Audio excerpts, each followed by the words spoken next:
Yo, je suis même pas trop prêt, j'ai pas envie de brûler de par la cheminée. Hein. Vidéo un peu longue, je sais même pas sur quelle plateforme elle sortira. J'espère que ça va pas trop long. On va faire le récap de 2025, hein, par le dessin surtout, hein, essentiellement. Si c'est long, foutez-la en fond, prenez un café, je sais pas si vous allez m'écouter parler, peut-être que vous n'avez pas envie, je sais pas. Bon, je dis, je sais pas où ça sort, mais c'est format horizontal. Je pense que ça sera au moins sur YouTube. J'aimerais bien commencer YouTube, hein, ce serait bien. Voilà, j'espère que ça va pas trop long, il y aura pas trop de cuts. Voilà, on va tchatcher. Hein. Donc, partons du principe que la vidéo est sur YouTube, donc c'est ma première. Donc, je me présente. Hein. Moi, c'est Romain, ça s'écrit comme ça. Ça se prononce pareil que le prénom, vu que c'est le mien. Je suis globalement hein, le vrai truc. Hein, je suis étudiant en histoire. Je fais un M1 à Grenoble sur l'histoire médiévale. Enfin, voilà, ça intéresse pas grand monde. Ça va pas être le sujet principal de la chaîne. C'est pas le sujet principal de mes comptes sur TikTok et Insta. D'ailleurs, mon pseudo, c'est Romain sur TikTok et Insta. Hein, allez checker les comptes. Donc, à part l'histoire, je fais beaucoup de dessins depuis que je suis tout petit. Je vais pas faire un récap de ma vie. Voilà, mais en gros, depuis que je lis One Piece, quand j'étais en CE2, je dessine. Donc voilà, sur le dessin et moi, c'est une longue histoire d'amour. Voilà. Et récemment, il y a 3 ans, à peu près au même moment. Non, il y a 4 ans. J'ai commencé à lire Radiant, qui est un manga français que je vous conseille absolument, peut-être j'en parlerai un jour. Et c'est français. Et donc le mangaka Tony Valente, qui est une personne adorable, le fait de pouvoir voir des interviews d'un gars qui parle français, de capter un humour français, des refs françaises, ça m'a convaincu qu'un français pouvait faire du manga. Donc ça m'a remotivé à dessiner, c'est le post-Covid. Au même moment à peu près, un poil après, je me suis abonné sur Insta à Kari Kosemo, je pense que vous voyez qui c'est un gars, je crois il a un ou 2 ans moins que moi, qui dessine aussi, c'est un Français qui a fait des trucs au Japon aussi, et du coup voir des gens, des Français, donc du moins des francophones, hein, puis il y a aussi des Allemands et des Espagnols que je suis, des Italiens, mais voir des gens pas japonais faire du manga, pardon je joue avec mon bracelet, ça m'a convaincu qu'un Français pouvait le faire, quoi, que je pouvais le faire, parce que c'est ce que je veux faire, même si je me bridais un peu dans le sens où je suis pas japonais, je pourrais pas. Et du coup, je pense que, ouais, 1 an après m'être vraiment remis à checker des artistes internationaux, mes parents et mes grandes sœurs ont été adorables et pour mes 18 ans, m'ont offert une tablette graphique. Donc, parce que je voulais passer au digital pour faire des trucs un peu plus pro, etc. Donc, pendant 1 an, 6 mois, j'ai dessiné. J'avais déjà un manga que j'avais en tête et puis au final, l'histoire n'allait plus. Donc, j'ai vite abandonné ce projet-là pour dessiner, en fait, m'habituer au digital parce que ça a été long de le prendre en main. Parce que j'étais quand même un vendeur du tradi et j'étais à la plume sur papier, quoi. Et rapidement, comme un gros bouffon que je suis, je casse mon Apple Pencil. Ouh, je pense pas que je ferai une story time de mon dessin au final. Bref, je casse mon Apple Pencil. Du coup, je me retrouve à devoir dessiner, retourner sur du tradi pendant 1 à 2 semaines, le temps qu'on me le répare. Et ce que je fais pendant ce temps-là, c'est que je décide de pas me prendre la tête. C'est rien que j'avance sur des projets j'avais déjà des chara-design et tout, donc je décide de dessiner. Et un chara-design vient. Je l'ai pas, parce que comme un con, je jette souvent mes dessins et je supprime les photos parce que j'ai jamais de place dans ma galerie. Bref, c'est ce personnage-là que du coup, j'ai dessiné en même temps. Le dessin, c'est pas celui-là, quoi. Et vous constaterez qu'elle est excessivement sexy. Voire un petit peu provocateur, révélateur, ce que j'aime plus trop en général dans les mangas, c'est plus le type de lecture que j'aime avoir. Et je me dis, en fait, j'étais dans ce truc où je cherchais constamment c'est très con dit comme ça, mais je cherchais constamment à mettre des personnes de couleur, des personnes LGBT, des personnages qui avaient des différences qui existent pour intégrer, vous voyez, parce que du coup, oui, dans le manga, notamment japonais, il n'y a vraiment pas ces personnes de couleur, même si maintenant beaucoup plus, il y a 3 ans, c'était un peu moins le cas, il n'y avait pas de représentation de peu de personnes LGBT. Puis même, il y a plein il y a beaucoup de clichés, quoi. Les gros sont gros parce qu'ils mangent, les roux, c'est un truc un peu marrant. Enfin, il y a plein de problèmes dans la représentation, et du coup, je me forçais un peu. C'était pas naturel que je mette des représentations. Et le fait de voir ce perso, je me suis dit, putain, mais en fait, c'est pas naturel ce que je fais. Justement, je devrais pouvoir mettre des persos archi sexy comme elle. mettre des persos, je sais pas moi, des personnes noires quand je vais mettre des personnes noires, mettre une lesbienne, je vais mettre une lesbienne, enfin que ce soit pas forcé, que ça vienne quoi. Et du coup, une fois que j'ai récupéré mon Apple Pencil, j'ai beaucoup réfléchi et en mai 2020, je commence un manga avec l'idée de genre faire un one shot ou un truc très court où il n'y aurait pas de fin, avec l'idée de faire ce qui me vient en tête. En plus, je venais de me relire tous les scans de One Piece du tout début jusqu'à Arlong Park et tout. Et je me suis dit, voilà, je veux pas me prendre la tête, je veux faire ce qui me plaît et ça plaira à des gens qui aiment aussi ce que j'aime. Enfin, vous voyez le truc de, je veux pas en fait forcer un propos pour plaire à un certain lectorat. Je veux faire un truc que moi j'aime et si moi j'aime, d'autres gens aimeront, c'est des gens qui me ressembleront et ce sera beaucoup plus honnête comme relation avec un potentiel lectorat. Du coup, je commence Slum. Rapidement, au final, c'est mon meilleur pote qui a repris le scénario. Moi, je me contente de dessiner. Et on a un peu sorti le truc de on fait ce qu'on veut, on a quand même un truc réfléchi, on a un gros scénario, etc. D'ailleurs, je vous invite à aller lire en ligne, je mettrai le lien en description YouTube. C'est disponible sur Manga Draft, il y a 13 chapitres à l'heure actuelle. Je suis en train de dessiner le 16, même si en ce moment je ralentis un peu pour un autre projet sur lequel je reviendrai plus tard. Voilà, du coup, pourquoi je raconte ça? Je sais plus. Voilà, on en est du dessin. En gros, oui, c'est ça que je veux dire. Il y a 3 ans, je me suis mis sérieusement au manga dans le sens de produire un manga, pas juste faire du dessin manga comme on fait tous. La vaisselle. Désolé, mon lave-vaisselle tournait. Oui, je disais, je me suis mis vraiment à faire du manga dans l'idée de faire du manga en me disant qu'il y avait peut-être une chance. Bon, au final, voilà quelques dessins par-ci par-là du chapitre 1 de Slum. J'étais persuadé de faire un banger, c'était voilà, c'était pas bon globalement.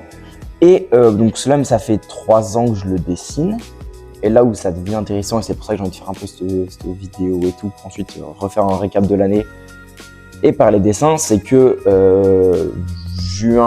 mai-juin de cette année, donc 2025, voilà, on va dire mai 2025, je commence à avoir ras-le-bol de Slum, pas que le manga me plaît plus, j'adore les personnages et tout, je vous invite à lire, c'est une œuvre qui me tient vraiment à cœur, il y a beaucoup de choses qu'on a mis dedans qui nous tiennent à cœur et j'aime sincèrement en Slum.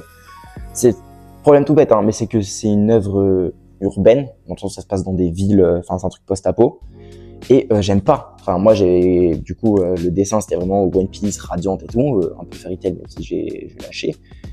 Voilà, moi j'aime les trucs vraiment fantastiques, what the fuck, où on oublie en fait un peu toutes les règles, où on fait ce qu'on a envie et on justifie comme on a envie, et on s'emmerde pas. Et je bloquais sur ça, et il a fallu que 3 personnes me le disent, parce que je suis pas très intelligent, me disent dessine autre chose. J'ai la chance, enfin j'estime avoir la chance entre guillemets de dessiner vite, dans le sens où je peux finir une planche en 2h30, 3h, là où certains, je sais, j'ai des potes qui peuvent passer genre 5-6 heures sur une planche. Je suis en études d'histoire, donc j'ai quand même beaucoup de temps libre si je m'organise correctement. Enfin, je pense d'aller à la salle, faire du sport, sortir beaucoup. Voilà. Donc on m'a dit fais autre chose. Et donc cet été, je commence à réfléchir à un scénario sans réfléchir à ce que je voulais en faire, juste réfléchir à autre chose, l'envie de dessiner autre chose, le besoin de changer. Car je pense que ça va être ce qui explique l'année 2025, c'est le besoin, pas de changer, mais de se réinventer en fait, voilà, d'aller plus loin que ce qu'on est capable de faire. Et donc c'était, j'ai bossé en restauration, je faisais la plonge, et donc hors les heures de rush, j'étais tout seul en cuisine à faire globalement pas grand chose. Et donc il y a plein de moments où j'étais tout seul. Du coup j'ai pas mon téléphone, on est quand même en train de taffer et tout, et donc en fait je me retrouve seul avec moi-même, et ça faisait longtemps que j'avais pas été seul avec moi-même, parce que j'ai un groupe de potes que j'adore, mais du coup je suis jamais seul, et en général je n'aime pas spécialement être seul la journée. Être seul le soir ça me repose, mais j'aime pas être seul en fait, j'aime pas être avec moi-même, et du coup j'ai un groupe de potes avec qui je passe énormément de temps. Ça se passe bien avec une partie de ma famille, enfin bref, je descends chez mes parents le week-end, il y a mon frère et ma sœur, j'ai une copine et ça se passe très bien. Quand elle est pas là que je suis chez elle, il y a le chat, enfin je suis jamais tout seul, j'ai jamais de temps pour réfléchir. Le temps que j'ai avec moi-même, je le passe à réfléchir sur moi-même, et j'ai jamais assez de temps avec moi-même pour réfléchir à d'autres trucs, genre tout seul. Par exemple, Slum, on réfléchit souvent à deux, on se pose avec un PC, on prend des notes. Moi j'ai une idée dans le tram, je lui dis le matin, mon pote qui fait le scénario, lui dans l'autre sens il a une idée de dessin, enfin bref. Et donc je me retrouve avec beaucoup de temps à perdre, globalement, et je commence à inventer une histoire. Et puis par exemple, coup, ça donne un one-shot qui s'appelle Baume. Voilà, comme ça, je vous le dis, machin. Il y a un plot twist. Enfin, l'idée que j'ai vient d'un plot twist que je dirai pas parce que c'est le plot twist du one-shot. Je reviens plus tard du fait que c'est un one-shot. Mais bref, j'ai l'idée. Je construis un truc tout autour. J'avais guetté FEMA début 2025, donc il y a une partie de la philosophie d'FEMA que j'arrive à un peu imbriquer dedans à ma sauce. Enfin, disons que mon interprétation de la fin de Full Metal, j'arrive à glisser dedans par rapport à un autre propos. J'invente des personnages.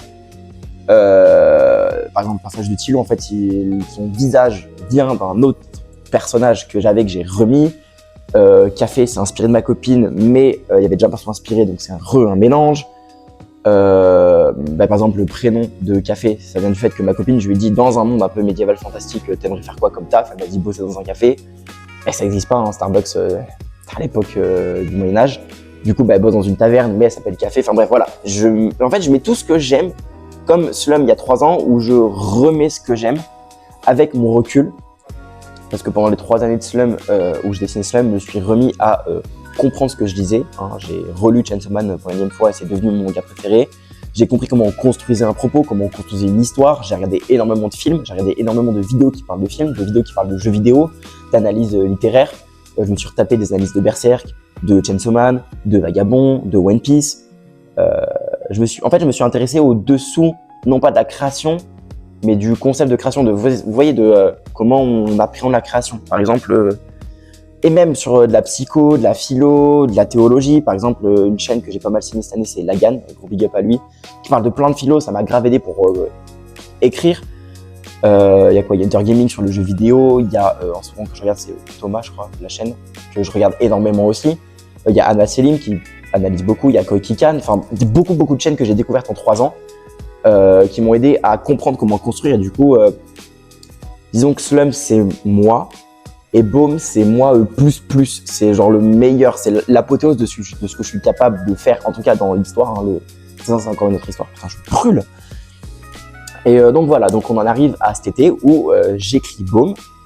Et c'est là où on en vient au mot d'ordre de 2025. Et je vais couper ici quand j'en suis par rapport à Baume. On va revenir sur 2025. Je fais une rétrospective. Ça intéresse personne, c'est pas grave.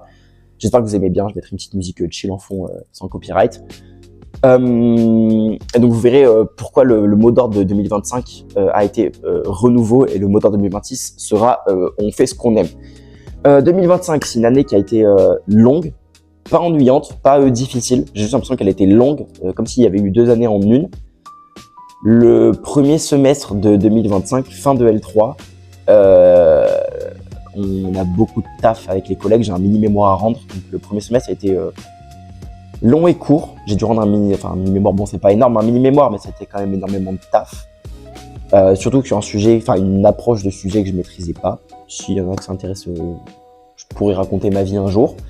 D'un autre côté, avec mes potes, c'était dans la même sauce, donc on se serrait les coudes. Et ma copine, qui du coup fait des études de langue et on n'est pas dans la même ville, elle a fait un semestre à Londres, donc j'ai pu aller la voir. Je suis allé quand? En février, je crois. Je sais plus. Non, je suis allé sur les vacances de Pâques, je crois. Bref, du coup, c'est un semestre qui a été long. Cet été, c'est un peu pareil. En fait, cet été, j'ai d'un côté, je me suis redécouvert et je suis revenu sur des trucs que j'aimais. Et de l'autre, j'ai innové. Parce que cet été, du coup, comme je bossais en restauration, j'avais des horaires soit genre 7h, midi ou 15h, ou 15h, minuit, 1h, jusqu'à qu'on finisse le service.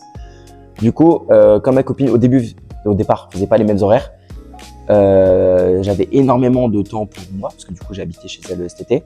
Donc, j'allais énormément à la salle, beaucoup plus que d'habitude. J'ai pris énormément de muscles, le gain. De poids tout court, en fait, parce que j'ai fait l'effort de manger beaucoup mieux. J'ai acheté de la whey pour avoir un apport en protéines. Enfin bref, j'ai dû prendre 5 kilos cet été. Pas que du muscle, mais peut-être j'ai 3 muscles et 2 de gras. J'ai pu rattraper. Je suis plus sec. Waouh, on s'en branle, de ouf. Bref, j'ai eu beaucoup de temps pour moi. J'ai pu me remettre à fond à la salle. Je me suis mis sur les réseaux à fond. Encore une fois, je le répète, je reviendrai plus tard dessus.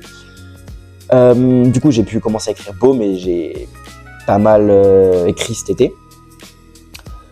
Les réseaux, j'y reviens maintenant. Vous devez péter un plomb. En gros, les réseaux, du coup, mon compte principal qui, normalement, à l'heure actuelle où sort cette vidéo, c'est mon compte, on va dire, shitpost. De base, je parlais de dessin. Non, même avant, je parlais un peu de philo, la vie de Saga, mais c'était de la D. Ensuite, j'ai parlé de dessin. Ensuite, j'ai fait un peu de tout. Et là, cet été, je me suis remis à faire du dessin et aussi pas mal de vidéos facecam qui parlaient de Chainsaw Man avec analyse de personnages. Je me suis dit que je voulais essayer moi aussi d'apporter mon truc. J'ai pris 700 abonnés en 3 mois. J'étais à 500, là j'étais à 1002. Regardez. C'est mon chat, elle est grosse mais elle est belle. Du coup, les réseaux, du coup, j'ai fait ça. Et en gros, boom, qui est un one shot.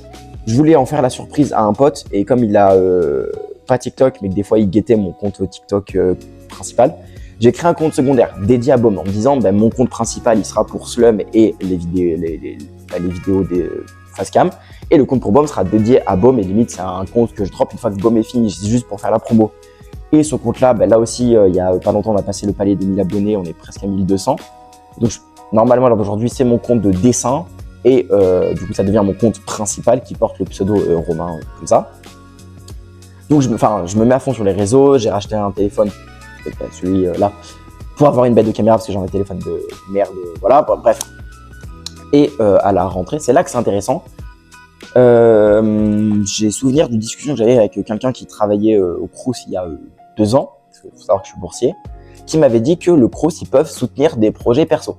Et donc moi, j'ai mon idée de promo pour TikTok et de trucs. Je veux faire imprimer Baume, qui sera un one shot, et faire en sorte que le Crous me finance. Comme ça, vous voyez, c'est pas juste « Ah, j'ai imprimé mon manga », ça, il y a sûrement des gars qui l'ont fait. Mais c'est un truc de, voilà, c'est le Crous, enfin, vous voyez, c'est un peu gaulerie, puis du coup, je le distribue sur la fac et tout, voilà. Et donc, j'ai fait des petites vidéos, au final, le Crous veut pas, mais j'ai d'autres plans, etc. Je suis passé à la Momie Manga, une librairie de Grenoble, et ils sont chauds à l'idée que j'imprime Baume et que je puisse le mettre là-bas. Il faut que je leur fasse lire, il faut que je finisse Baume, etc.